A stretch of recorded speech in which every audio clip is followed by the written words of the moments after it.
જય હિન્દ મિત્રો, સ્વાગત છે એક નવી માહિતી નવા વિડીયોની અંદર। મિત્રો, પોલીસ કોન્સ્ટેબલ ભરતી 2023-24ના નવા આરઆર બાબતે એક મહત્વની વાત છે। જે હા મિત્રો, હસમુખ પટેલ સાહેબ પોતાના ટ્વિટર એકાઉન્ટના મારફતે કોઈ પણ અપડેટ આપતા હોય ત્યારે હસમુખ પટેલ સાહેબને દરેક વિદ્યાર્થી મિત્રો ઘણા પ્રશ્નોથી ઘેરી લેતા હોય છે। તદુપરાંત 2021-22ની જે ભરતી થઈ ગઈ છે તેમાં પણ કેટલીક જગ્યાઓ છે, તેમના વિશે પણ ઘણા ઉમેદવાર મિત્રો મન ખોલીને વાત કરતા હોય છે। આખરે આવા કયા કયા પ્રશ્નો છે જે હસમુખ પટેલ સાહેબને ઘેરી લેતા હોય છે? આ તમામ પ્રશ્નો છે તે આપણે વિડીયોની અંદર વિગતવાર જોવાના છે, માટે વિડીયોને ખાસ કરીને અંત સુધી અવશ્ય જોજો।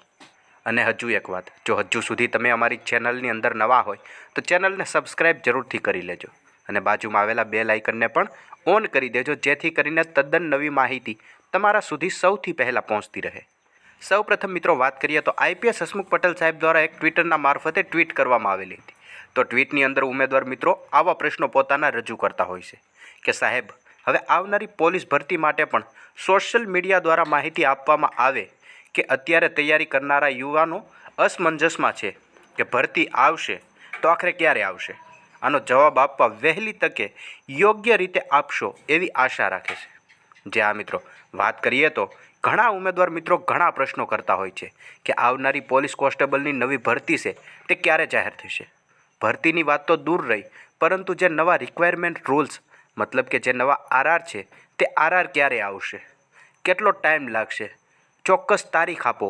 આવા ઘણા ઉમેદવાર મિત્રો પ્રશ્ન કરતા હોય છે, પરંતુ હજી સુધી આને લગતી કોઈ પણ જાતની ઓફિશિયલી માહિતી નથી આવી રહી। તદુપરાંત આનાથી આગળ પણ એક ઉમેદવાર મિત્ર જણાવે છે કે પોલીસ ભરતીના નવા આરઆરની સાથે પોલીસ ભરતી 2021-22ના જે કોમન ઉમેદવારો છે તેમનું પણ યોગ્ય નિરાકરણ આવે તેવી નમ્ર વિનંતી કરે છે। જે આ મિત્રો નવા આરઆર તો દૂરની વાત રહી, પરંતુ જે 2021-22ની જે ભરતી હતી જેની અંદર 10,459 જેટલી જગ્યાઓ માટે ભરતી કરવામાં આવેલી હતી, તેમની અંદર પણ ઘણા ખરા કોમન ઉમેદવારોનો પ્રશ્ન ચાલુ જ છે। તેમનું હજી સુધી કોઈ પણ જાતનું કોઈ યોગ્ય નિરાકરણ નથી આવ્યું। વાત કરીએ તો ગૃહ વિભાગ અને પોલીસ ભરતી બોર્ડના નિયમોના કારણે પોલીસ ભરતી 2022માં કોમન ઉમેદવારો કુલ જોઈએ તો 1,261 કોમન ઉમેદવારો છે, તો તેમની જગ્યાઓ હાલ ખાલી રહી છે।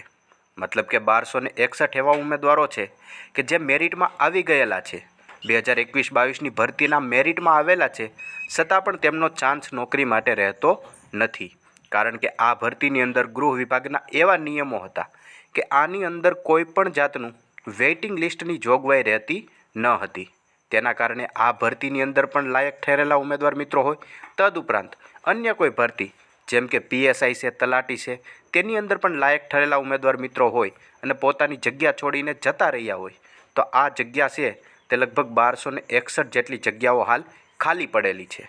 આમાં વેઇટિંગ લિસ્ટની જોગવાઈ ન હોવાથી આ 1,261 જગ્યા હાલ ખાલી જ છે। તો આનો પણ કંઈક યોગ્ય નિરાકરણ આવે તેવું પણ ઉમેદવાર મિત્રો માંગ કરી રહ્યા છે અને સરકારશ્રીને નમ્ર વિનંતી છે કે સરકારે જાહેર કરેલી જે 10,459 જગ્યા છે તે પૂરેપૂરી ભરતી કરે।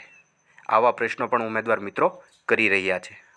જે આ મિત્રો ભરતીને લગતી તમામ માહિતી જોતા રહેવા માટે હમણાં ચેનલને સબસ્ક્રાઈબ જરૂરથી કરી લેજો।